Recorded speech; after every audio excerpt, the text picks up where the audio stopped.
Saudi আরবের ইসলামী কার্যক্রম ওয়াকাফ এবং দাওয়া ইরশাদ মন্ত্রণালয়ের পক্ষ থেকে আপনাদের খিদমতে পেশ করা হচ্ছে হজ ও উমরা পালনের পদ্ধতি। لبيك لا شريك لك لبيك إن الحمد والنعمة لك والملك لا شريك لك لبيك لبيك اللهم لبيك لبيك لا شريك لك لبيك إن الحمد والنعمة لك والملك لا شريك لك لبيك. وإذ بوأنا لإبراهيم مكان البيت ألا تشرك بي شيئا وطهر بيتي للطائفين والقائمين والركع السجود وأذن في الناس بالحج يأتوك رجالا وعلى كل ضامر يأتين من كل فج عميق. পবিত্র মক্কা নগরী, সেখানে রয়েছে আল্লাহর সুপ্রাচীন ঘর। মুসলমানগণ পৃথিবীর যেখানেই থাকুক, ইহা তাদের হৃদয়ের কামনাস্থল। প্রত্যহ 5 বার কপাল এবং বিনয়ী ভীত অন্তরসমূহ কাবামুখী হয়। পৃথিবীর সকল অঞ্চল থেকে মুসলমানগণ তাদের হজ পালন এবং ইব্রাহিম আলাইহিস সালাম কর্তৃক আল্লাহর আদেশ পালনে তা নির্মাণ করার পর থেকে হাজিগণ সম্মানিত কাবার চারিদিকে তওয়াফ করতে ও প্রাচীন ঘরের হজ পালনে আল্লাহর ডাকে সাড়া দিতে কাবা ঘরে আসেন। আর জানা দরকার যে কাবা শরীফ হল প্রথম ঘর যা মানুষের জন্য নির্মাণ করা হয়েছে, যাতে করে তারা ভ্রান্ত আকিদা ও ভুল অর্থমুক্ত নির্ভেজাল তৌহিদ, হিদায়েত ও স্পষ্টতার সাথে একমাত্র আল্লাহর ইবাদত করেন। যখন আল্লাহ তাআলা ইসলামের সূর্য উদ্ভাসিত করার ইচ্ছা করলেন, তখন তিনি সত্য দিন দিয়ে তার শেষ নবী ও রাসূল মুহাম্মদ সাল্লাল্লাহু আলাইহি ওয়াসাল্লামকে প্রেরণ করলেন, যেন তিনি মানুষদেরকে অন্ধকার থেকে বের করে আলোর দিকে নিয়ে যান এবং তাদের মাঝে যে মূর্খতা ও ভ্রষ্টতা রয়েছে তা পরিপূর্ণভাবে বর্ণনা করেন ও তাদের জন্য সঠিক ইবাদতের বাস্তবতা স্পষ্টভাবে বর্ণনা করত। ইহা জানিয়ে দেন যে নিশ্চয় আল্লাহ তাআলা জিন ও মানব জাতিকে একমাত্র তাঁর ইবাদতের জন্য সৃষ্টি করেছেন এবং তিনি একক ও তার কোনো শরীক বা অংশীদার নেই। سمع الله لمن حمده ربنا ولك الحمد. ইসলামের রুকন। নবী সাল্লাল্লাহু আলাইহি ওয়াসাল্লাম থেকে বর্ণিত, তিনি বলেছেন, ইসলামের ভিত্তি 5টি জিনিসের উপর প্রতিষ্ঠিত। 1, এই সাক্ষ্য দেয়া যে আল্লাহ ছাড়া সত্য কোনো মাবুদ নেই এবং মুহাম্মদ সাল্লাল্লাহু আলাইহি ওয়াসাল্লাম আল্লাহর রাসূল। 2, নামাজ প্রতিষ্ঠিত করা। 3, যাকাত প্রদান করা। 4, রমজানের রোজা পালন করা। 5, আল্লাহর সম্মানিত ঘরের হজ পালন করা। হজ হলো ইসলামের অন্যতম রুকন। তাই কোনো ব্যক্তির হজ পালন করার সামর্থ্য থাকা সত্ত্বেও তার পালন না করলে তার ইসলাম পরিপূর্ণ হবে না। হজ ইসলামের 5ম রুকন। প্রত্যেক শারীরিক ও আর্থিক ক্ষমতাবান, স্বাধীন, বিবেকসম্পন্ন, প্রাপ্তবয়স্ক মুসলিম ব্যক্তির ওপর জীবনে একবার হজ ফরজ। হজের ফরজিয়াত আদায়ের জন্য প্রতি বছর লক্ষ লক্ষ হজ এবং উমরা পালনকারীগণ নেককার পুণ্যভূমিতে আগমন করেন। খাদেমুল হারামাইন আশ-শরীফাইনের তত্ত্বাবধানে ও সঠিক দিক নির্দেশনায় হজ ব্রত পালনে আগত প্রত্যেক ব্যক্তির জন্য সর্বোত্তম খিদমত আঞ্জাম দেয়ার প্রয়োজনীয়তা অনুভব করাই সৌদি আরব সরকার মানবতা ও আর্থিক ক্ষেত্রে সাধ্যানুযায়ী সহায়তা করে আসছেন। হাজিগণের তাদের পবিত্র স্থানে আগমনের পর থেকে স্বদেশে ফিরে যাওয়া পর্যন্ত সৌদি আরব সরকার তার সকল সংস্থা ও মন্ত্রণালয় সমূহকে আল্লাহর মেহমানদের খেদমতে এবং তাদের বিশ্রাম ও নিরাপত্তার জন্য নিয়োজিত করেন। মহান আল্লাহ তাআলা তাদেরকে বিশেষ রহমতে বেষ্টন করে রাখেন। অতঃপর এই পবিত্র দেশের সরকারি বিভাগগুলো সম্মানিত হাজিগণের তত্ত্বাবধান ও রক্ষণাবেক্ষণের দায়িত্ব পালন করে আসতেছেন। সম্মানিত হাজিগণ, এখানে আপনারা দেখবেন অনেক কল্যাণমুখী প্রকল্প, সফলতা, রক্ষণাবেক্ষণ এবং বিভিন্ন ধরনের প্রোগ্রাম সমূহ ও নানাবিধ চলমান আধুনিক আবিষ্কৃত জিনিস যা আপনাদের বিশ্রাম, নিরাপত্তা এবং প্রশান্তির জন্য প্রস্তুত করে রাখা হয়েছে। তাই হে সম্মানিত মুসলিম ভাই, এই সমস্ত খিদমত থেকে উপকার গ্রহণে দ্বিধাবোধ করবেন না। হে প্রিয় মেহমান, পবিত্র হারামাইনের দেশ সৌদি আরবে আপনাকে স্বাগতম। হজের প্রকারভেদ। হজ 3 প্রকার। প্রত্যেক প্রকার হজের পৃথক নিয়ম ও পদ্ধতি ও ওয়াজিব রয়েছে। তাই হাজি সাহেবের উচিত উক্ত নিয়ম ও ওয়াজিব সমূহ গুরুত্বের সাথে আদায় করা, যাতে তার হজ বিশুদ্ধ হয়। আর এই 3 প্রকার হজ হল হজ্জে তামাত্তু, হজ্জে কিরান, হজ্জে ইফরাদ। যে ব্যক্তি কুরবানির পশু নিয়ে যায়নি তার জন্য তামাত্তু হজ করা উত্তম। এই প্রকার হজ পালনের জন্য রাসূল সাল্লাল্লাহু আলাইহি ওয়াসাল্লাম তাঁর সাহাবাগণকে আদেশ করেছেন। তামাত্তু হজ হল হাজি ব্যক্তি হজের মাসসমূহে উমরা পালনের জন্য ইহরাম বাঁধবেন এবং তাওয়াফ, সাফা মারওয়ার সাই ও চুল ছোট করে সম্পূর্ণ হালাল হয়ে যাবেন। জিলহাজ মাসের 8 তারিখে তিনি যেখানে অবস্থান করবেন সেখান থেকেই হজের ইহরাম বেঁধে হজ পালনের নির্দিষ্ট স্থানসমূহে যেয়ে তাঁর হজ পালন করবেন। হাদি বা কুরবানি হজে তামাত্তুকারীকে দিতে হবে। আর যদি কুরবানি দিতে সক্ষম না হয় তাহলে হজের সময়ে 3 দিন এবং দেশে বাকি 7 দিন, মোট 10 দিন রোজা রাখবেন।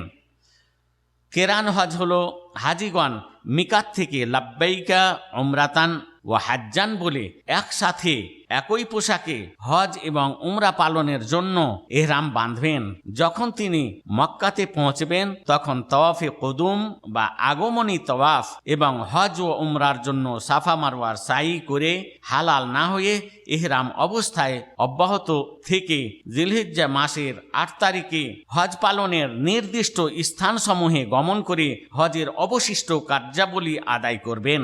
আর তা হলো 2টি জিনিস, হজ ও উমরা। তবে তিনি সাফা মারওয়া সাই করবেন না, কেননা তিনি তওয়াফে কুদুমের পরে সাই করেছেন। হজে কিরানকারীকে হাদি হজের কুরবানি দিতে হবে। আর যদি হাদি দিতে সক্ষম না হয় তাহলে হজের সময়ে 3 দিন এবং দেশে ফিরে 7 দিন, মোট 10 দিন রোজা রাখবেন। ইফরাদ হজ হল মিকাত থেকে হাজিগণ আল্লাহুম্মা লাব্বাইকা হাজ্জান বলে শুধু হজের ইহরাম বাঁধবেন।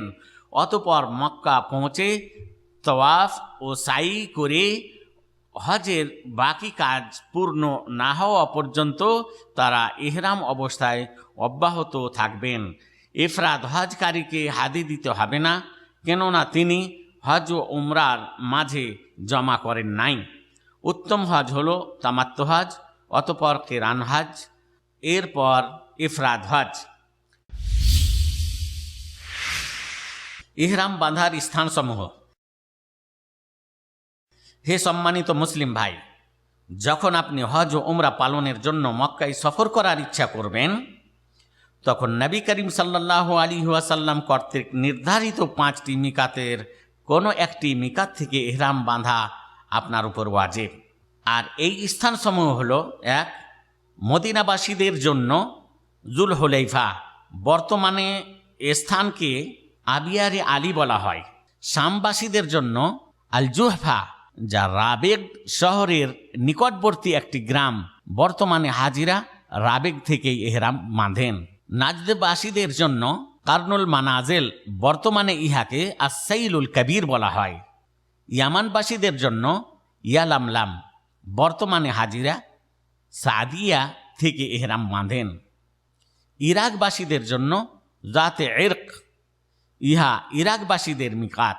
মক্কাবাসীগণ হজের জন্য নিজ নিজ বাসস্থান থেকেই এহরাম বাঁধবেন, কিন্তু উমরার জন্য তানঈম অথবা হারাম সীমানার বাইরে কোনো একটি স্থান থেকেই এহরাম বাঁধবেন। অনুরূপভাবে জিদ্দাবাসীগণ জিদ্দা থেকে এহরাম বাঁধবেন। অতএব প্রত্যেক হজ ও উমরা পালনে ইচ্ছুক ব্যক্তি উল্লেখিত মিকাতসমূহ যে কোনোটির উপর দিয়ে অতিক্রমের সময় সেখান থেকেই এহরাম বাঁধা ওয়াজিব। যে ব্যক্তি ইচ্ছাকৃতভাবে এহরাম না বেঁধে মিকাত অতিক্রম করবেন তাকে উক্ত এহরাম বাঁধার স্থানে ফিরে যেয়ে সেখান থেকে এহরাম বাঁধতে হবে, অন্যথায় তাকে একটি দম দিতে হবে, অর্থাৎ মক্কাতে একটি ছাগল জবাই করে সেখানকার ফকিরদের মাঝে বন্টন করে দিবেন। অতঃপর হে মুসলিম ভাই, যখন আপনি গাড়ি অথবা অনুরূপ কোনো যানবাহন যোগে স্থল পথে মিকাতে পৌঁছবেন তখন সম্ভব হলে গোসল করবেন ও সুগন্ধি লাগাবেন। অতঃপর একটি লুঙ্গি ও একটি চাদর, দুটি পরিষ্কার সাদা সেলাইবিহীন এহরামের কাপড় পরিধান করবেন। মহিলাগণ রূপ সৌন্দর্য প্রকাশ করা ছাড়া যে কোনো পোশাক পরিধান করে এহরাম বাঁধবেন। অতঃপর উমরা পালনের জন্য লাব্বাইকা উমরাতান বলে এহরাম বাঁধবেন। যদি আপনার আগমন সমুদ্র অথবা আকাশপথে হয় তাহলে সাধারণত বিমানের পাইলট এবং জাহাজের নাবিকগণ মিকাতের পার্শ্ব দিয়ে অতিক্রমের সময় এহরামের পোশাক পরিধানের জন্য যাত্রীদের উদ্দেশ্যে ঘোষণা দিয়ে থাকেন। যদি হজ এবং উমরা পালনকারী ব্যক্তি তার নিজের দেশ থেকে ইহরামের পোশাক পরিধান করে আসেন তাতেও কোনো অসুবিধা নাই। যখন বিমান অথবা জাহাজ মিকাতের নিকট দিয়ে অতিক্রম করবে তখন হজে প্রবেশের ঘোষণা স্বরূপ তালবিয়া পাঠ করা শুরু করবেন। পুরুষেরা উচ্চ স্বরে এবং মহিলারা নিচু স্বরে তালবিয়া পাঠ করবেন। لبيك اللهم لبيك لبيك لا شريك لك لبيك إن الحمد والنعمة لك والملك لا شريك لك لبيك। ইহরাম অবস্থায় নিষিদ্ধ বিষয়াবলী। যখন আপনি উমরা পালনের জন্য লাব্বাইকা উমরাতান অথবা হজ পালনের জন্য লাব্বাইকা হাজ্জান অথবা একসাথে হজ এবং উমরা পালনের জন্য লাব্বাইকা উমরাতান ওয়া হাজ্জান বলবেন তখন মূলত আপনি হজে প্রবেশ করলেন। হজে প্রবেশের সাথে সাথে ইহরাম অবস্থায় নিষিদ্ধ কাজ করা হারাম। ইহরাম অবস্থায় নিষিদ্ধ কাজসমূহ হচ্ছে: 1. চুল অথবা নখ কেটে ফেলা, তবে যদি তা অনিচ্ছায় অথবা ভুলে কিংবা বিধান না জেনে কিছু চুল পড়ে যায় বা কেটে ফেলে অথবা নখ কর্তন করে তাহলে এরূপ কর্মের জন্য তার উপর কিছুই বার্তাবে না, কোনো কাফফারা বা ক্ষতিপূরণ দিতে হবে না। 2. ইহরাম অবস্থায় কাপড়ে অথবা শরীরে সুগন্ধি ব্যবহার করা জায়েজ নয়, কিন্তু ইহরাম বাঁধার পূর্বের ব্যবহৃত সুগন্ধির প্রতিক্রিয়া অবশিষ্ট থাকলে তাতে কোনো সমস্যা নাই। 3. মুহরিম ব্যক্তির জন্য স্থলে শিকার করার জন্য সম্মুখীন হয়ে তা হত্যা করা, ভয় দেখানো এবং উহা শিকারের জন্য কোনো প্রকার সহযোগিতা করা বৈধ নয়। 4. মুহরিম কিংবা গায়ের মুহরিম অবস্থায় হারাম এরিয়ায় মানুষের পরিশ্রম ছাড়া গজানো উদ্ভিদ ও যে কোনো গাছ কর্তন করা বৈধ নয়। 5. হারাম এলাকাতে পরিচিত করা ছাড়া অন্য কোনো বস্তু কুড়ানো বৈধ নয়। 6. মুহরিম ব্যক্তি নিজের কিংবা অপরের জন্য কোনো মহিলাকে বিবাহের প্রস্তাব বা তাদের সাথে বিবাহের চুক্তি সংঘটিত করতে পারবেন না এবং যতক্ষণ মুহরিম অবস্থায় রয়েছেন ততক্ষণ স্ত্রীর সাথে সহবাস করতে পারবেন না, এমনকি কামভাবের সহিত তাদের সাথে মেলামেশাও করতে পারবেন না। 7. ইহরাম অবস্থায় মহিলাদের জন্য 2 হাতের মোজা পরিধান এবং বোরখা অথবা নেকাব দিয়ে মুখমণ্ডল আবৃত করা হারাম, তবে গায়ের মাহরাম পুরুষ উপস্থিত হলে নেকাব ইত্যাদি ব্যবহার করতে পারেন। কেননা মহিলারা ইহরাম অবস্থায় না থাকলেও গায়র মাহরাম পুরুষের উপস্থিতিতে তাদের চেহারা পর্দা দিয়ে আবৃত করা ওয়াজিব। 8 এহরাম অবস্থায় পুরুষ মুহরিম ব্যক্তির জন্য এহরামের কাপড় দিয়ে মাথা বা মাথার সাথে লেগে থাকে এমন বস্তু দিয়ে মাথা ঢাকা বৈধ নয়, কিন্তু ছাতা অথবা গাড়ির ছাদের ছায়া নেয়া অথবা মাথার উপর মালামাল বহন করায় কোনো সমস্যা নেই। যদি পুরুষ মুহরিম ব্যক্তি ভুলে কিংবা অজান্তে তার মাথা ঢেকে নেই, তাহলে যখনই স্মরণ হবে তখনই ওই ঢাকনার কাপড় দূর করা উচিত। এ অবস্থায় তার উপর কোনো কাফফারা ওয়াজিব হবে না। 9 ইহরাম অবস্থায় পুরুষদের সমস্ত কিংবা আংশিক শরীরে জামা বা সেলাই করা কাপড় পরিধান করা বৈধ নয়, যেমন কোট, পায়জামা, পাগড়ি, মোজা ইত্যাদি। কিন্তু যদি তিনি লুঙ্গি না পান তাহলে পায়জামা পরিধান করবেন, এবং যদি জুতা না পান তাহলে মোজা পরিধান করাতে কোনো অসুবিধা নেই। মুহরিম ব্যক্তির জন্য জুতা, আংটি, চশমা, ঘড়ি, ইয়ারফোন, বেল্ট বা এমন বন্ধনী যার মাঝে টাকা পয়সা ও কাগজপত্র সংরক্ষণ করা হয় তা ব্যবহার করা বৈধ। ইহরামের কাপড় পরিষ্কার, পরিবর্তন এবং মাথা ও শরীর ধৌত করা বৈধ। যদি অনিচ্ছায় কিছু চুল পুড়ে যায় অথবা আঘাতপ্রাপ্ত হয় তাহলে কোনো কাফফারা দিতে হবে না। অনেক মানুষ ধারণা করেন যে মুহরিম ব্যক্তির জন্য ইহরাম পরিধানের নির্দিষ্ট নামাজ রয়েছে। মুহরিম ব্যক্তির জন্য ইহরাম পরিধানের পর খাস কোনো নামাজ নেই, অথচ অনেক লোক ইহরামের পরে 2 রাকাত নামাজ আদায় করেন, যা ঠিক নয়। হজ ও উমরা পালনকারীর উচিত আল্লাহর ওয়াজিবকৃত দিনের ফরজ কাজসমূহ পালন করা, যেমন সঠিক সময়ে জামাতের সাথে নামাজ আদায় করা। মুহরিম ব্যক্তির জন্য অন্যান্য মুসলমানের মতো গুনাহ, অন্যায়, অশ্লীলতা, পাপ কাজ সহ যাবতীয় অন্যায় থেকে দূরে থাকা ওয়াজিব।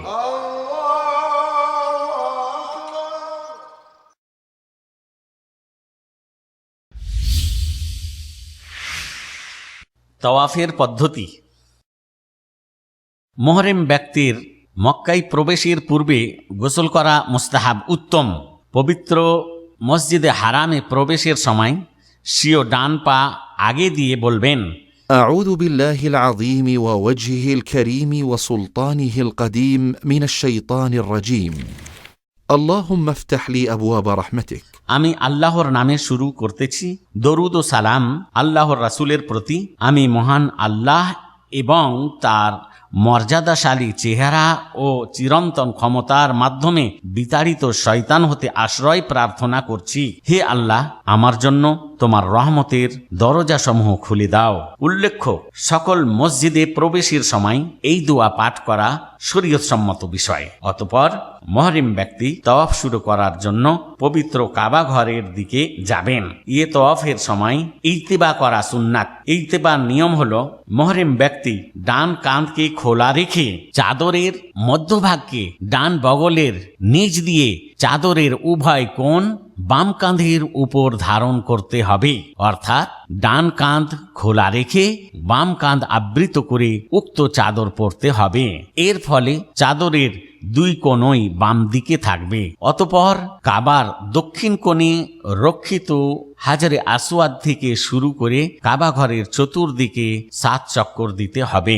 অতঃপর হাজারে আসওয়াদের নিকটবর্তী হলে যদি সম্ভব হয় তাকে চুমা দিবেন, কিন্তু চুমা খেতে যেয়ে ঠেলাঠেলি, ধাক্কাধাক্কি, গালাগালি, মারামারি ও ভিড়ের মাধ্যমে মানুষকে কষ্ট দিবেন না, কেননা এই পদ্ধতি অবলম্বন করা ভুল। যেখানে মুসলিমদেরকে কষ্ট দেয়া হয়, বরং দূরে থেকে আল্লাহু আকবার বলে হাজরে আসওয়াদের দিকে ইশারা করলেই যথেষ্ট হবে। অতঃপর হজ অথবা উমরাকারী ব্যক্তি কোরআন তিলাওয়াত, দোয়ার মাধ্যমে আল্লাহকে আহ্বান, জিকির, ক্ষমা প্রার্থনার দ্বারা তাওয়াফ শুরু করবেন। উচ্চস্বরে নির্দিষ্ট কোনো দোয়া পাঠ করা নিষেধ, অথচ বর্তমানে কিছু মানুষ এ নিয়ম না মেনে প্রত্যেক চক্করে পৃথক দোয়া করে থাকেন। অনেকে আবার সম্মিলিতভাবে উঁচু স্বরে জিকির ও দোয়া করেন। ইহা নিষেধ, কেননা তা অন্য তাওয়াফকারীদের দোয়া ও জিকিরে বিরক্তি ও গোলযোগ সৃষ্টি করে। অতঃপর রুকনে ইয়ামানির নিকটে পৌঁছে সম্ভব হলে হাত দিয়ে তা স্পর্শ করবেন, তবে তাকে চুমা অথবা স্পর্শকৃত হাতে চুমা দিবেন না এবং হাত দিয়ে রুকনে ইয়ামানি মাসাহ করবেন না। বর্তমানে মুহাম্মদ সাল্লাল্লাহু আলাইহি ওয়াসাল্লামের সুন্নতের বিরোধিতা করতে অনেকে এমন করে থাকেন। আর যদি রুকনে ইয়ামানি স্পর্শ করা সম্ভব না হয় তাহলে তাকবীর অথবা তার দিকে ইশারা না করে সামনে অগ্রসর হবেন। হাজরে আসওয়াদ ও রুকনে ইয়ামানির মধ্যবর্তী স্থলে হাজিদের এই দুয়াটি পাঠ করা সুন্নত। ربنا آتنا في الدنيا حسنة وفي الآخرة حسنة وقنا عذاب النار। অর্থ, হে আমাদের প্রভু, আমাদিগকে এই দুনিয়ায় এবং আখিরাতে কল্যাণ দান করো এবং জাহান্নামের আযাব থেকে আমাদিগকে রক্ষা করো। প্রথম চক্করের ন্যায় এইভাবে হাজী সাহেব 7 চক্করের মাধ্যমে তার তওয়াফ পূর্ণ করবেন। হাজরে আসওয়াদ থেকে প্রত্যেক চক্কর শুরু করে ওইখানে পৌঁছলে প্রথম চক্কর শেষ হবে এবং 1 চক্কর পূর্ণ হবে। তওয়াফে রমল করা সুন্নাত, আর রমল হলো ছোট ছোট কদমে দ্রুত চলা, আর তা শুধুমাত্র তওয়াফে কদুমের আগমন তওয়াফের প্রথম 3 চক্করে করবেন। কাবা ঘরের তওয়াফ করার সময় কতক হজ ও উমরা পালনকারীগণের ভুল ত্রুটি। 1. তওয়াফের সময় হিজরে কাবা শরীফের উত্তর পার্শ্বের বাড়তি অংশ এই মনে করে প্রবেশ করা যে নিশ্চয় তা তওয়াফের অন্তর্ভুক্ত। মূলত হিজরের মধ্য দিয়ে তওয়াফ করলে তা তওয়াফকে বাতিল করে দেয়, কেননা এতে তার তওয়াফ অপূর্ণাঙ্গ থেকে যায়। ফলে তখন কাবার কিছু অংশের তওয়াফ করলেন এবং কিছু অংশ ছেড়ে দিলেন। 2. অনুরূপভাবে কাবা ঘরের সমস্ত কোণ এমনকি তার দেয়ালসমূহ স্পর্শ করা এবং কাবা, তার গিলাফ, দরজা ও মাকামে ইব্রাহিমকে স্পর্শ করা বৈধ নয়, কেননা উহা করা বিদাত যার ভিত্তি শরীয়তে নেই এবং নবী করিম সাল্লাল্লাহু আলাইহি ওয়াসাল্লাম তা করেননি। 3. তওয়াফের মাঝে উচ্চ কণ্ঠে আওয়াজ করা জায়েজ নয়, কেননা এতে অন্য মুসলিমদের ইবাদতে গোলযোগ ও বিরক্তির সৃষ্টি হয়। 4. তওয়াফের সময় মহিলা ও পুরুষের প্রচণ্ড ভিড় করা, বিশেষ করে হাজরে আসওয়াদ ও মাকামে ইব্রাহিমকে চুমো দেয়া বা স্পর্শ করাকে কেন্দ্র করে, তাই সবার উপর ওয়াজিব হলো এই সমস্ত কাজ থেকে দূরে থাকা। তওয়াফ শেষে হজ এবং উমরাকারীগণ দ্রুত তার ডান কাঁধ ঢেকে নেবেন। তওয়াফের পরে যদি সম্ভব হয় মাকামে ইব্রাহিমের পিছনে 2 রাকাত নামাজ আদায় করা সুন্নতে মুআক্কাদা। আর যদি উক্ত স্থানে নামাজ পড়া সম্ভব না হয় তাহলে মসজিদে হারামের যে কোনো স্থানে 2 রাকাত নামাজ পড়ে নেবেন।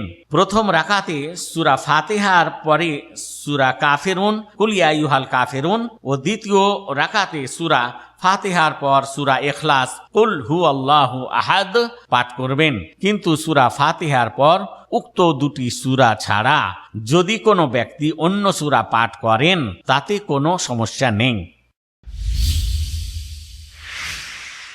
সাফা মারওয়ার মাঝে সাইর পদ্ধতি। হজ ও উমরাকারী ব্যক্তি তওয়াফের পরে 7 বার প্রদক্ষিণের জন্য সাফা পর্বতের দিকে হবেন। অতঃপর যখন তিনি সাফার নিকটবর্তী হবেন তখন আল্লাহর নিম্নোক্ত আয়াতটি পাঠ করবেন।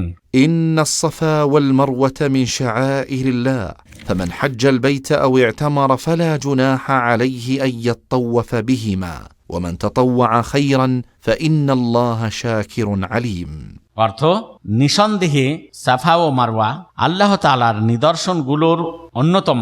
সুতরাং যারা কাবা ঘরে হজ বা উমরা পালন করবে তাদের পক্ষে এ দুটিতে প্রদক্ষিণ করাতে কোনো দোষ নেই, বরং কেউ যদি স্বেচ্ছায় কিছু নেকির কাজ করে তবে আল্লাহ তাআলা অবশ্যই তা অবগত হবেন এবং তার সে আমলের সঠিক মূল্য দেবেন। অতঃপর সাফার উপর আরোহণ করে কাবামুখী হয়ে আল্লাহর প্রশংসা করবেন এবং 2 হাত উঠিয়ে 3 বার তাকবীর দিবেন ও দোয়া করবেন। এরপর নিম্নোক্ত দোয়াটি 3 বার পাঠ করবেন।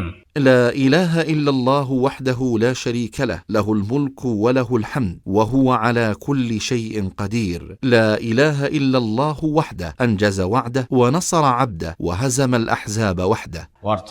অর্থ আল্লাহ ব্যতীত সত্য কোনো মাবুদ নেই, তিনি একক, তার কোনো অংশীদার নেই, আধিপত্য একমাত্র তাঁরই ও সমস্ত প্রশংসাও তারই প্রাপ্য। তিনি সবকিছুর উপর ক্ষমতাবান। আল্লাহ ব্যতীত সত্য কোনো উপাস্য নেই।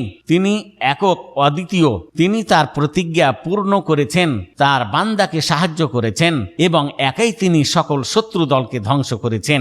এই দোয়াটি 3 বার পাঠ করবেন ও ওই সময়ে ইচ্ছানুযায়ী দোয়া পড়বেন। যদি এর চেয়ে কম দোয়া পড়েন তাতেও কোনো অসুবিধা নেই।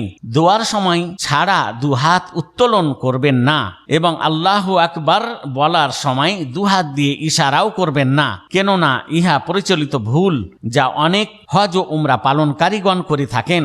অতঃপর মুহরিম ব্যক্তি সাফা থেকে অবতরণ করে হেঁটে মারওয়ার দিকে যাবেন ও সাধ্যানুযায়ী নিজের পরিবার এবং সাধারণ মুসলমানদের জন্য দোয়া করবেন। অতঃপর যখন প্রথম সবুজ চিহ্নে পৌঁছবেন তখন দ্বিতীয় সবুজ চিহ্ন পর্যন্ত পুরুষগণ জোরে জোরে চলবেন, মহিলাগণ ব্যতীত, কেননা মহিলাদের জন্য জোরে চলা নিষেধ। এরপর মারওয়া পর্যন্ত সাধারণভাবেই হেঁটে যাবেন এবং মারওয়াতে পৌঁছে কাবার দিকে মুখ করে সাফাই আরোহণের পর যে সকল দোয়া পড়েছিলেন তা পাঠ করবেন এবং ইচ্ছা করলে অন্যান্য দোয়াও পড়তে পারেন।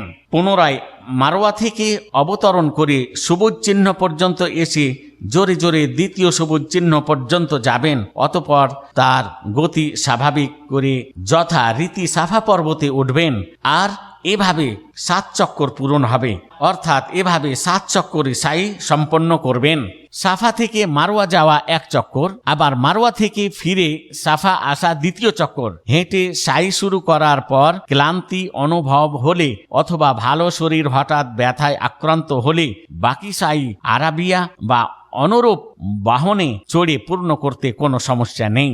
আর ঋতুবতী ও সন্তান প্রসবোত্তর মহিলাগণের তওয়াফ ছাড়া সাই আদায় করা জায়েজ আছে, কেননা সাই করার স্থান মসজিদে হারামের অন্তর্ভুক্ত নয়।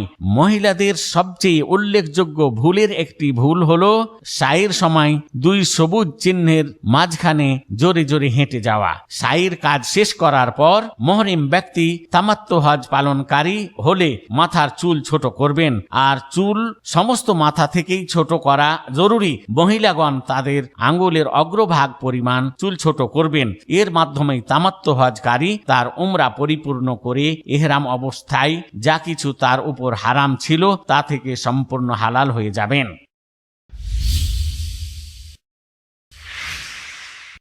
জিলহজ মাসের 8 তারিখ। জিলহজ মাসের 8 তারিখকে তারবিয়ার দিন বলা হয়। তামাত্তু, কিরান এবং ইফরাদকারী হাজিগণ তাদের নিজ নিজ হজের ইহরাম বেঁধে নবী মুহাম্মদ সাল্লাল্লাহু আলাইহি ওয়াসাল্লামের অনুসরণ করত মিনার দিকে রওনা হবেন। সূর্য ঢলার অর্থাৎ জোহরের নামাজের পূর্বে মিনায় যাওয়া মুস্তাহাব। অতঃপর হাজিগণ সেখানে জোহর, আসর, মাগরিব, ইশা ও ফজর নামাজ আদায় করবেন। 5 ওয়াক্ত নামাজ জমা বা একত্রিতকরণ ছাড়া এবং 4 রাকাত বিশিষ্ট নামাজ কসর করে 2 রাকাত করে আদায় করবেন।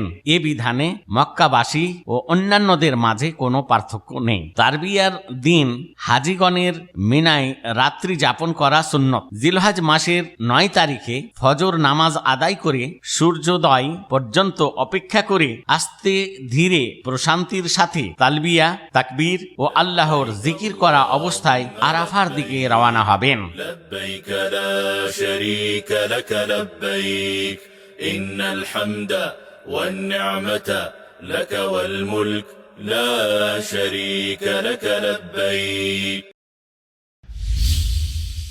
তালবিয়ার সময় ও পদ্ধতি। হজ ও উমরা পালনকারী ব্যক্তি বেশি বেশি করে তালবিয়া পাঠ করবেন। আর উমরাতে তালবিয়া পাঠ করার সময় হল ইহরাম বাঁধার পর থেকে তওয়াফ শুরুর পূর্ব পর্যন্ত, ও হজে তালবিয়া পাঠ করার সময় হল ইহরাম বাঁধার পর থেকে বড় জামরাতে পাথর নিক্ষেপের পূর্ব পর্যন্ত। তালবিয়া হল لبيك اللهم لبيك لبيك لا شريك لك لبيك إن الحمد والنعمة لك والملك لا شريك لك لبيك। জিলহজ মাসের 9 তারিখ। জিলহজ মাসের ৯ তারিখে সূর্যোদয়ের পর হাজিগণ স্মরণীয় ও গণজামায়েত হওয়ার দিনে আরাফার ময়দানের দিকে রওয়ানা হবেন। এই দিনকে নবী মুহাম্মদ সাল্লাল্লাহু আলাইহি ওয়াসাল্লাম সর্বশ্রেষ্ঠ দিন হিসাবে আখ্যায়িত করেছেন। এই মহান দিনে সমস্ত মুসলিমগণ সূর্যোদয় থেকে সূর্যাস্ত পর্যন্ত আরাফায় অবস্থান করবেন। হাজিগণের সহজসাধ্য হলে নামেরা নামক ময়দানে অবস্থান করবেন। যদি তা সম্ভব না হয় তাহলে আরাফা ময়দানের সীমানার ভিতরে অবস্থান করা নিশ্চিত করবেন। সেখানে সীমানা বোঝার জন্য অনেক চিহ্ন, দিক নির্দেশনামূলক সাইনবোর্ড রয়েছে। আর সমস্ত আরাফাতেই অবস্থান করা বৈধ। সুতরাং হে হাজি ভাই, এই মহান দিনে নিজেকে তালবিয়া পাঠ ও জিকির আজকারে ব্যস্ত রাখুন। বিনয় নম্রতা ও আল্লাহর ভয় সহকারে আল্লাহমুখী হয়ে অধিক হারে ক্ষমা প্রার্থনা, তাকবীর, তাহলিল পাঠ করুন। সাথে নিজের পরিবার, সন্তান সন্ততি ও সমস্ত মুসলিমদের জন্য খালেস হৃদয়ে বেশি বেশি দোয়া করুন। অতঃপর জোহরের সময় ইমাম সাহেব মানুষের জন্য স্মরণ, দিক নির্দেশনা ও নসিহতমূলক খুতবা প্রদান করবেন। ইমাম সাহেব নবী মুহাম্মদ সাল্লাল্লাহু আলাইহি ওয়াসাল্লামের পদ্ধতি অবলম্বন করে হাজিদেরকে নিয়ে জোহর ও আসর নামাজ জামাতে তাকদিম ও কসর করে আদায় করবেন। উক্ত 2 নামাজের পূর্বে, মাঝে অথবা 2 নামাজের পরে কোনো নামাজ পড়বেন না। হাজিগণ এদিন ভুল কাজে পতিত হওয়া থেকে দূরে থাকবেন, যাতে এই মহান দিবস ও মূল্যবান অবস্থানের সওয়াব নেকি নষ্ট না হয়। আরাফার সীমানার বাইরে অবস্থান করা অথবা হাজিগণের অবতরণ স্থলেই আরাফার বাইরে সূর্য ডুবা পর্যন্ত অবস্থান করে মুজদালিফার দিকে রওনা হওয়া। 2. আরাফার ময়দান থেকে সূর্য ডুবার পূর্বেই চলে যাওয়া জায়েজ নয়, কেননা তা মুহাম্মদ সাল্লাল্লাহু আলাইহি ওয়াসাল্লামের আমলের পরিপন্থী। 3. আরাফার পাহাড়ে উঠার জন্য অনেক হাজিগণই পরস্পর ঠেলাঠেলি করে ও ভিড় জমায়। সেখানে গিয়ে পাহাড়ের মূল্যায়নে তার চূড়ায় উঠা, তাকে স্পর্শ ও সেখানে নামাজ পড়া বিদআত। শরীয়তে এর কোনো ভিত্তি নেই।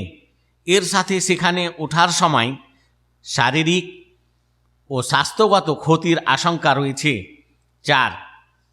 দোয়ার সময় আরাফাতের পাহাড়ের দিকে মুখ করে দোয়া করা, অথচ কেবলার দিকে মুখ করে দোয়া করা সুন্নত। اللهم إني أعوذ بك من الكفر والفقر ومن عذاب القبر لا إله إلا أنت اللهم أنت ربي لا إله إلا أنت خلقتني وأنا عبدك وأنا على عهدك ووعدك ما استطعت أعوذ بك من شر ما صنعت وأبوء لك بنعمتك علي وأبوء بذنبي فاغفر لي إنه لا يغفر الذنوب إلا أنت ليس عليكم جناح أن تبتغوا فضلا من ربكم فإذا أفضتم من عرفات فاذكروا الله عند المشعر الحرام واذكروه كما هداكم وإن كنتم من قبله لمن الضالين ثم أفيضوا من حيث أفاض الناس واستغفروا الله إن الله غفور رحيم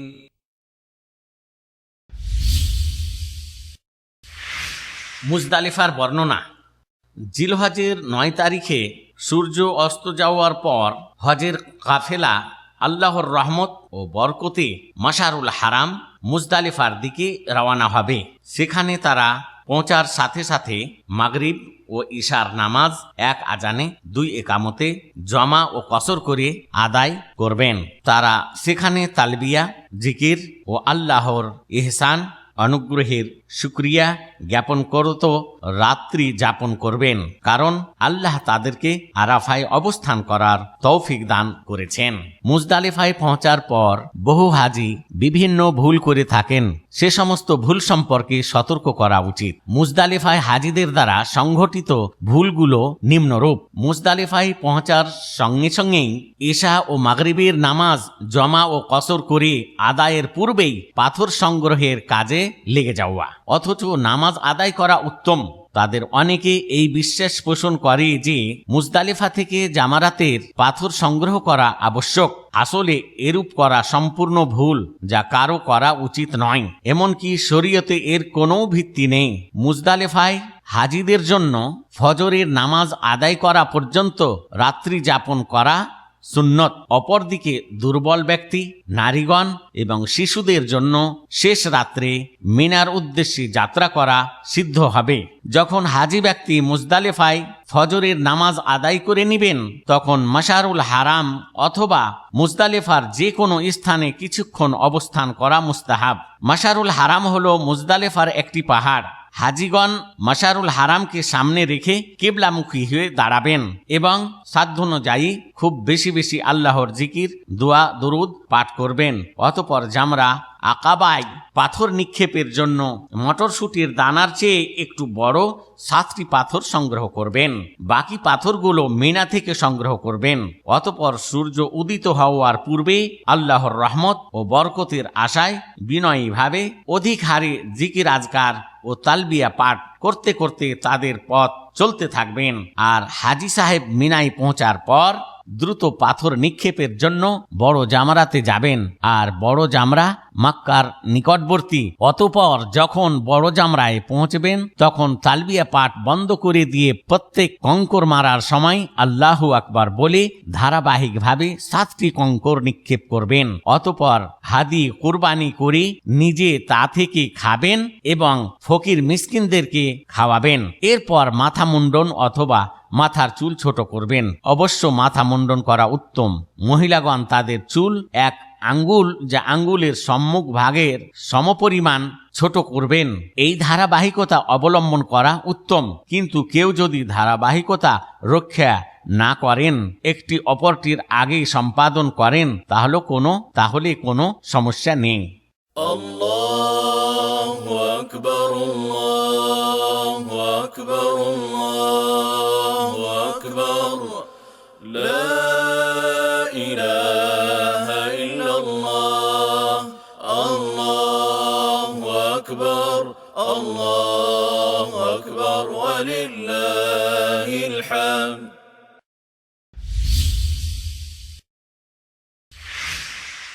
জিলহজ মাসের 10 তারিখ কুরবানির দিন।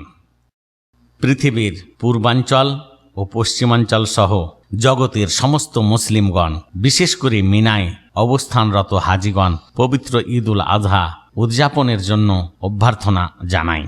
এরপর আল্লাহ তাআলা তাদেরকে যে নিয়ামত দিয়েছেন তাতে খুশি ও আনন্দিত হয়ে এবং আল্লাহর নৈকট্য অর্জনের জন্য তাদের কুরবানির পশু জবে করেন। হাজি সাহেবগণ সৌদি আরবের কুরবানির প্রকল্প থেকে তাদের হজ আদায়ের ক্ষেত্রে উত্তম সেবা পেয়ে থাকেন।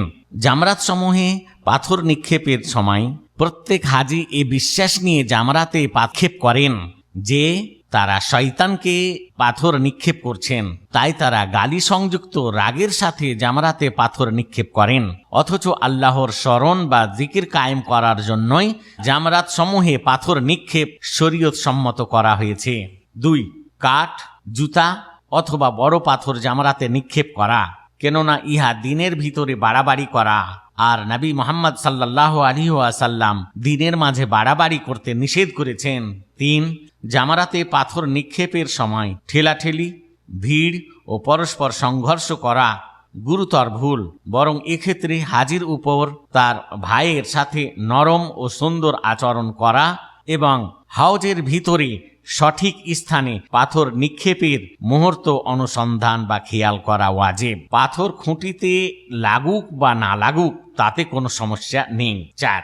একবারেই সমস্ত পাথর নিক্ষেপ করা, এ মত অবস্থায় একটা পাথরই নিক্ষেপ করা বুঝাবে। বরং একটি পাথর নিক্ষেপের পর আরেকটি নিক্ষেপ করা এবং প্রত্যেক পাথর নিক্ষেপের সময় তাকবীর বা আল্লাহু আকবার পাঠ করা শরীয়ত সম্মত নিয়ম। তওয়াফে ইফাজার বিধান। হাজি ব্যক্তি জামরায়ে আকাবায় বড় জামরায় পাথর মেরে মাথা মুন্ডন অথবা সমস্ত মাথা থেকে চুল ছোট করে প্রথম হালাল হয়ে সাধারণ পোশাক পরিধান করতে পারবেন। এক্ষণে স্ত্রী ব্যবহার ছাড়া এহরাম অবস্থায় নিষিদ্ধ কাজসমূহ করা তার জন্য হালাল হয়ে যাবে। অতঃপর হাজি সাহেব তওয়াফে ইফাজা করার জন্য মক্কাভিমুখে রওনা হবেন, কেননা ইহা হজের রুকন, যা পালন না করলে তার হজ পূর্ণ হবে না। এরপর তামাত্তু হজকারী অথবা ইফরাদ ও কিরান হজকারী যারা তওয়াফে কুদুমের পর সাই করেন নাই তাদের জন্য সাই করা জরুরি। তওয়াফে ইফাজা পিছিয়ে 10 তারিখের পর মিনার দিনগুলোতে জামরাতে পাথর নিক্ষেপের পর মক্কায় যেয়ে সম্পাদন করা বৈধ। আইয়ামে তাশরিক, জিলহজ মাসের 11, 12 ও 13 তারিখ। হাজিগণ কুরবানির দিন তওয়াফে ইফাজা সম্পন্ন করার পর থেকে স্ত্রী ব্যবহার সহ ইহরাম অবস্থায় যে সকল কাজ নিষিদ্ধ ছিল তা করতে পারবেন। অতঃপর আইয়ামে তাশরিকের জিলহজ মাসের 11, 12 ও 13 তারিখের রাত্রি যাপনের জন্য মিনায় ফিরে যাবেন। অথবা যদি কেউ তাজিল বা দ্রুত মিনা ত্যাগ করতে চান তাহলে সে মিনায় 2 রাত্রি 11 ও 12 তারিখের রাত্রি যাপন করবেন। আল্লাহ তাআলা বলেন, فمن تعجل في يومين فلا إثم عليه ومن تأخر فلا إثم عليه لمن اتقى واتقوا الله واعلموا أنكم إليه تحشرون। অর্থ, অতঃপর যে লোক তাড়াহুড়া করে চলে যাবে শুধু 2 দিনের মধ্যে তার জন্য কোনো পাপ নেই, আর যে লোক থেকে যাবে তার উপর কোনো পাপ নেই। অবশ্য ইহা তাদের জন্য যারা হজ বিষয়ে আল্লাহকে ভয় করে। আর তোমরা আল্লাহকে ভয় করতে থাকো এবং নিশ্চিত জেনে রাখো তোমরা সবাই তার সামনে সমবেত হবে। মিনায় অবস্থানকালে হাজির উপর 3টি জামরাতে পাথর নিক্ষেপ করা অপরিহার্য। প্রত্যেক পাথর নিক্ষেপের সময় আল্লাহু আকবার বলবেন।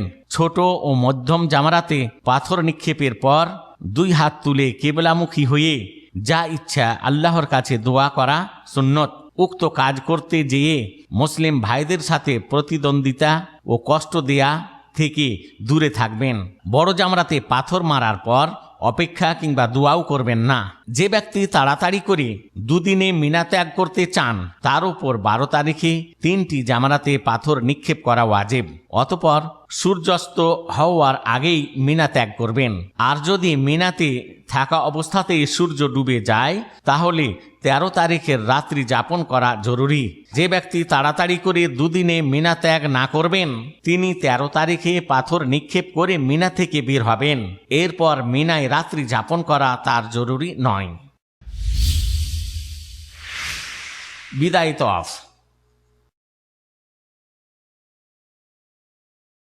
পবিত্র ভ্রমণের শেষ লগ্নে ও আগত হাজিদের হজের ফরজ, ওয়াজিব ও রুকুন পূর্ণতার সাথে পালনের পর প্রাচীন ঘরের চতুর্দিকে তওয়াফের জন্য দ্বিতীয়বার মক্কার দিকে আমাদের ভ্রমণের পথ শুরু হলো, যাতে মুহাম্মদ সাল্লাল্লাহু আলাইহি ওয়াসাল্লামের আদেশ পালনের মাধ্যমে তাদের বিদায়ী তওয়াফের শেষ সময়টিও যেন পবিত্র কাবাতে অতিবাহিত হয়।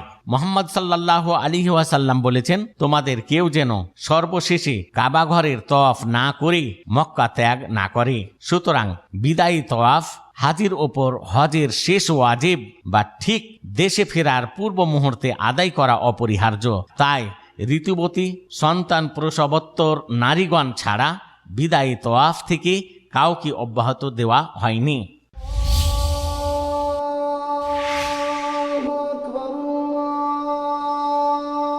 পবিত্র মদিনা ও মসজিদ নববীর জিয়ারত।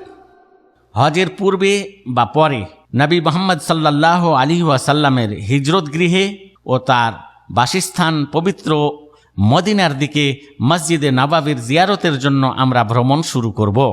মসজিদে নববী তিন মসজিদের একটি মসজিদ যার উদ্দেশ্যে ভ্রমণ করা বৈধ। নবী করিম সাল্লাল্লাহু আলাইহি ওয়াসাল্লাম বলেছেন, তিনটি মসজিদ ছাড়া সওয়াবের উদ্দেশ্যে কোথাও ভ্রমণ করা বৈধ নয়। মসজিদে হারাম, আমার এই মসজিদ অর্থাৎ মসজিদে নববী এবং মসজিদে আকসা। এ কথা সবার খেয়াল রাখা দরকার যে মসজিদে নববীর জিয়ারত করা হজের কোনো শর্ত কিংবা ওয়াজিব নয়। এমনকি মসজিদে নববী জিয়ারতের সাথে হজের কোনো রকম সম্পর্ক ও যোগসূত্র নেই। এজন্য কোনো ইহরাম বাঁধার বিধানও নেই, বরং সেখানে সারা বছরের যে কোনো সময়ে জিয়ারত করা মুস্তাহাব ও শরীয়ত সিদ্ধ। তবে একজন মানুষের যখন আল্লাহর তৌফিকে পবিত্র হারামাইনে পৌঁছা সহজ হয়, তখন পবিত্র মদিনায় নবী মুহাম্মদ সাল্লাল্লাহু আলাইহি ওয়াসাল্লামের মসজিদে নামাজ আদায়ের জন্য যাওয়া সুন্নাত। যেখানে এক ওয়াক্ত নামাজ আদায় করা মসজিদে হারাম ছাড়া অন্য যে কোনো মসজিদে 1000 ওয়াক্ত নামাজ আদায় করার চেয়ে উত্তম। আর মসজিদে হারামে কাবা শরীফে 1 ওয়াক্ত নামাজ আদায় করা অন্য যে কোনো মসজিদে 1 লক্ষ ওয়াক্ত নামাজ আদায় করা অপেক্ষা উত্তম। এরপর নবী মুহাম্মদ সাল্লাল্লাহু আলাইহি ওয়াসাল্লামের উপর সালাম পেশ করবেন। অতঃপর হে ভাই, মসজিদে নববীতে প্রবেশের মুহূর্তে বিসমিল্লাহ ও নবী মুহাম্মদ সাল্লাল্লাহু আলাইহি ওয়াসাল্লামের উপর দরুদ পাঠ করে আপনার ডান পা আগে প্রবেশ করাবেন এবং আল্লাহর কাছে প্রার্থনা করুন তিনি যেন আপনার জন্য তার রহমতের দরজা সমূহ খুলে দেন। أعوذ بالله العظيم ووجهه الكريم وسلطانه القديم من الشيطان الرجيم اللهم افتح لي أبواب رحمتك। অর্থ, আমি মহান আল্লাহ এবং তার মর্যাদাশীল চেহারা ও চিরন্তন ক্ষমতার মাধ্যমে বিতাড়িত শয়তান হতে আশ্রয় প্রার্থনা করছি। হে আল্লাহ, তোমার রহমতের দরজাসমূহ আমার জন্য খুলে দাও। আর এ দোয়া সমস্ত মসজিদেই প্রবেশের সময় পাঠ করা শরীয়ত সম্মত। মসজিদে প্রবেশের পর আপনি 2 রাকাত তাহিয়াতুল মসজিদ নামাজ আদায় করতে সচেষ্ট হন। আর সেই নামাজ যদি রওজাতে আদায় করতে পারেন তাহলে তা আপনার জন্য কতই না চমৎকার হবে। কিন্তু রওজাতে নামাজ পড়তে সক্ষম না হলে মসজিদে নববীর যে কোনো স্থানে তা আদায় করে নিলেই চলবে। অতঃপর হে সম্মানিত জিয়ারতকারী, নবী মুহাম্মদ সাল্লাল্লাহু আলাইহি ওয়াসাল্লামের কবরের দিকে অগ্রসর হয়ে তার দিকে মুখ করে আদব ও অনুচ্চ আওয়াজে তার উপর সালাম পেশ করুন। সালামের উচ্চারণ হলো, السلام عليك أيها النبي ورحمة الله وبركاته اللهم آته الوسيلة والفضيلة وابعثه المقام المحمود الذي وعدته اللهم اجزه عن أمته أفضل الجزاء। অর্থ, হে নবী মুহাম্মদ, আপনার উপর আল্লাহর শান্তি, রহমত ও বরকত নাজেল হোক। এরপর বলবেন, হে আল্লাহ, তাকে ওয়াসিলা ও সম্মান মর্যাদাপূর্ণ স্থান দান করুন। আর আপনি যার ওয়াদা করেছেন সেই প্রশংসিত স্থানে তাকে অধিষ্ঠিত করুন। হে আল্লাহ, তার উম্মতের পক্ষ থেকে তাকে সর্বোত্তম প্রতিদান দান করুন। অতঃপর আপনার ডান দিকে অল্প একটু স্থানান্তরিত হয়ে আবু বকর রাদিয়াল্লাহু তাআলা আনহুর কবরের সামনে দাঁড়িয়ে সালাম দিয়ে আল্লাহর কাছে তার জন্য রহমত, ক্ষমা ও সন্তুষ্টির দোয়া করবেন। অতঃপর আবার একটু ডান দিকে স্থানান্তরিত হয়ে ওমর রাদিয়াল্লাহু তাআলা আনহুর কবরের সামনে দাঁড়িয়ে সালাম দিয়ে আল্লাহর কাছে তার জন্য রহমত, ক্ষমা ও সন্তুষ্টির দোয়া করবেন। এখানে মসজিদে নববীতে এসে কিছু জিয়ারতকারী বিভিন্ন ধরনের ভুল করেন যা বিদআতের অন্তর্ভুক্ত এবং শরীয়তেও এর কোনো ভিত্তি নেই। সাহাবায়ে কিরামের পক্ষ থেকেও এ ধরনের আমল করার কোনো প্রমাণ পাওয়া যায় না। এ সমস্ত ভুলগুলি নিম্নে উল্লেখ করা হলো। নবী মুহাম্মদ সাল্লাল্লাহু আলাইহি ওয়াসাল্লামের ঘরের জানালা এবং মসজিদের দেওয়াল সমূহ বরকতের আশায় স্পর্শ করা ভুল। ইহা কোনো ব্যক্তির করা উচিত নয়। দোয়ার সময় কবরমুখী হয়ে দোয়া করাও ঠিক নয়। অতএব দোয়ার সময় কিবলামুখী হয়ে দোয়া করতে হবে। এরপর হে সম্মানিত জিয়ারতকারী, আপনার জন্য বাকি কবরস্থান জিয়ারত করা সুন্নত, যেখানে অনেক সাহাবায়ে কিরামের কবর সহ ইসলামের তৃতীয় খলিফা উসমান বিন আফফান রাদিয়াল্লাহু তাআলা আনহুর কবর রয়েছে। অনুরূপ ওহদের যুদ্ধে শহীদদের কবর জিয়ারত করাও সুন্নত। তাদের মধ্যে রয়েছেন শহীদদের সর্দার হামজা বিন আব্দুল মুত্তালিব রাদিয়াল্লাহু তাআলা আনহু। তাদের উপর সালাম পেশ করি নবী মুহাম্মদ সাল্লাল্লাহু আলাইহি ওয়াসাল্লাম কর্তৃক তার সাহাবাগণকে কবর জিয়ারতের সময় শিখানো দোয়া পাঠ করবেন। দোয়াটি নিম্নরূপ: السلام عليكم أهل الديار من المؤمنين والمسلمين، وإنا إن شاء الله بكم لاحقون، نسأل الله لنا ولكم العافية। অর্থ, হে গৃহবাসী মুমিন ও মুসলিম, তোমাদের প্রতি সালাম। আমরাও ইনশাআল্লাহ তোমাদের সাথে মিলিত হব। আমরা আল্লাহর দরবারে আমাদের জন্য এবং আপনাদের জন্য নিরাপত্তা কামনা করছি। অনুরূপভাবে হে জিয়ারতকারী ভাই, যেহেতু আপনি মদিনায় রয়েছেন, তাই অজু অবস্থায় ইসলামের প্রথম নির্মিত মসজিদ কুবাতে যে নামাজ পড়বেন, যেমনভাবে নবী মুহাম্মদ সাল্লাল্লাহু আলাইহি ওয়াসাল্লাম ইহা সম্পাদন করেছিলেন ও এক্ষেত্রে উৎসাহ দিয়েছিলেন। এই স্থানগুলি ছাড়া মদিনাতে এমন কোনো মসজিদ নেই যেখানে জিয়ারত করা শরীয়তসম্মত। অতএব কোনো ব্যক্তি যেন যেখানে কোনো সওয়াব নেই সে সকল স্থানে ঘুরতে যেয়ে নিজের উপর কষ্ট ও বোঝা বহন না করেন। আমরা সবার জন্য হজ কবুল, গুনাহ মাফ ও ইবাদত বন্দগীতে প্রশংসনীয় চেষ্টার জন্য আল্লাহর কাছে প্রার্থনা করছি। নিশ্চয় আল্লাহ সবকিছুর ওপর ক্ষমতাবান। হে প্রিয় মেহমান, পবিত্র হারামাইনের দেশ সৌদি আরবে আপনাকে স্বাগতম। لبيك اللهم لبيك لبيك لا شريك لك لبيك إن الحمد والنعمة لك والملك لا شريك لك لبيك لبيك اللهم لبيك لبيك لا شريك لك لبيك إن الحمد والنعمة لك والملك لا شريك لك لبيك إن الحمد والنعمة لك والملك لا شريك لك لبيك لبيك اللهم لبيك لبيك لا شريك لك لبيك إن الحمد والنعمة لك والملك